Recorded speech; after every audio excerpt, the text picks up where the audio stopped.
Mga totoong balita tungkol sa kampanya ni Duterte Cayetano na hindi pinapalabas sa mga TV network. Ito ang Daily Campaign. Tumayo ang Team Duterte Cayetano sa Pandacan, Maynila noong April 22, 2016 at mainit din ang naging pagsalubong kina Mayor Rody Duterte at Senator Alan Peter Cayetano ng mga Manileño.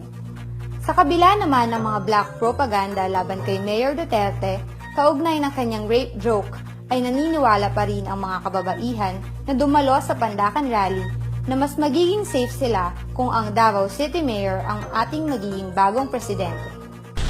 Gusto ko po iboto si Mayor Rodrigo Duterte kasi feeling nating lahat na siya ang susi ng tunay na pagbabago. At sa tunay na pagbabago, syempre, bilang babae, takot kami mag-commute, takot kami maglakad-lakad tuwing gabi.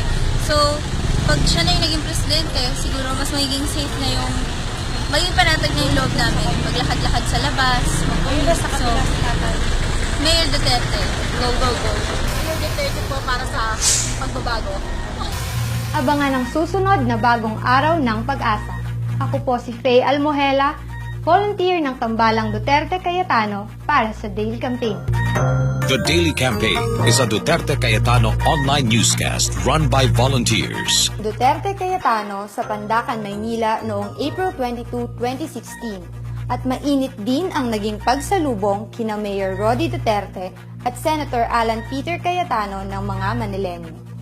Sa kabila naman ng mga black propaganda laban kay Mayor Duterte, kaugnay ng kanyang rape joke, ay naniniwala pa rin ang mga kababaihan na dumalo sa Pandacan Rally na mas magiging safe sila kung ang Davao City Mayor ang ating magiging bagong presidente. Gusto ko po iboto si Mayor Rodrigo Duterte kasi feeling nating lahat na siya ang susi ng tunay na pagbabago. At sa tunay na pagbabago, syempre, bilang babae, takot kami mag-commute, takot kami maglakad-lakad tuwing gabi. So, pag siya na yung naging presidente, siguro mas magiging safe na yung maging panatag na yung loob namin, maglakad-lakad sa labas. Mga totoong balita tungkol sa kampanya ni Duterte Cayetano na hindi pinapalabas sa mga TV network.